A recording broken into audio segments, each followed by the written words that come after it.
വിഴിഞ്ഞം കരാറിനെക്കുറിച്ച് ഇടതുപക്ഷം പറയുന്ന കാര്യങ്ങൾ പച്ചക്കള്ളം. ശരി, മനോരമയും മുൻ KPCC പ്രസിഡന്റ് VM സുധീരൻ പറഞ്ഞാലോ? ചിലർക്കെങ്കിലും പഴയ ഓർമ്മ ചിലപ്പോ പൊടി തട്ടി എടുക്കാൻ പറ്റും. കേട്ടോളൂ. വിഴിഞ്ഞം പദ്ധതി കരാർ നടപ്പാക്കിയതിൽ അന്ന് മുഖ്യമന്ത്രിയായിരുന്ന ഉമ്മൻചാണ്ടിക്കെതിരെ ഗുരുതര ആരോപണവുമായി VM സുധീരൻ. എല്ലാ വശങ്ങളും ചർച്ച ചെയ്ത് മാത്രം കരാറെന്ന AICC നിർദ്ദേശം ഉമ്മൻചാണ്ടി അവഗണിച്ചു. വികസനത്തിന്റെ പേരിൽ സംസ്ഥാന താൽപര്യങ്ങൾ ബലികഴിച്ച് അദാനിയുടെ താൽപര്യമാണ് സംരക്ഷിക്കപ്പെട്ടതെന്നും സുധീരൻ ആരോപിച്ചു.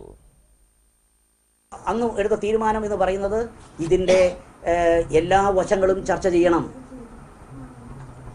ജനങ്ങളുടെ താല്പര്യം, പബ്ലിക് ഇൻട്രസ്റ്റ്, സ്റ്റേറ്റ് താല്പര്യം പൂർണ്ണമായി പരീക്ഷിക്കപ്പെടണം. അതുകൊണ്ട് വിശദമായ ചർച്ച നടത്തിയിട്ടേ തീരുമാനമെടുക്കാവൂ. ഹൈക്കമാൻഡിൻ്റെ ആ നിർദ്ദേശത്തെ പോലും അട്ടിമറിച്ചുകൊണ്ട് പിറ്റേ ദിവസം നമ്മൾ കാണുന്നത്, ഞങ്ങളൊക്കെ അരുവിക്കരയിൽ ശ്രീ ശബരിനാഥൻ്റെ നോമിനേഷൻ കൊടുക്കാൻ കളക്ട്രേറ്റിൽ ചെന്നിരിക്കുന്ന സമയത്ത് ഞങ്ങൾ പുറത്തു വരുമ്പോൾ മാധ്യമ സുഹൃത്തുക്കൾ ചോദിക്കുകയാണ്, വിഴിഞ്ഞം തീരുമാനമെടുത്തല്ലോ, എന്താണ് പ്രതികരണം? AICC നേതൃത്വത്തിൻ്റെ നിർദ്ദേശങ്ങളെപ്പോലും അവഗണിച്ചുകൊണ്ട് മുഖ്യമന്ത്രി മുന്നോട്ട് നീങ്ങുന്നത് എന്നെപ്പോലുള്ള ആളുകൾക്ക് അവിശ്വസനീയമായിരുന്നു. എങ്ങനെ സാധിക്കും? അപ്പോൾ അവരെ പോലും മാനിക്കാത്ത ആൾ പിന്നെ എന്നെപ്പോലൊരാളെ KPCC പ്രസിഡന്റിനെ എങ്ങനെ കൈകാര്യം ചെയ്യുമെന്ന് നമുക്കറിയാം.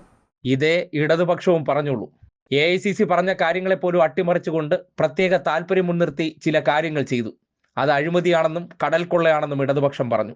അത് കോൺഗ്രസ് നേതാക്കന്മാർക്ക് പോലും അന്ന് തോന്നുന്ന സാഹചര്യമുണ്ടായി. തെരഞ്ഞെടുപ്പിന് കേവലം 6 മാസം മാത്രം ബാക്കി നിൽക്കെ 4.5 വർഷം ഒരു ചുക്കും ചെയ്യാതിരുന്ന പുണ്യാളൻ മുഖ്യമന്ത്രി ഏറ്റവും ഒടുവിലെടുത്ത ആ ഒരു തീരുമാനം, അല്ലെങ്കിൽ ആ തറക്കല്ലിടൽ, ഒരിക്കലും ഇത് നടക്കില്ല എന്ന പ്രതീക്ഷയിലായിരുന്നു.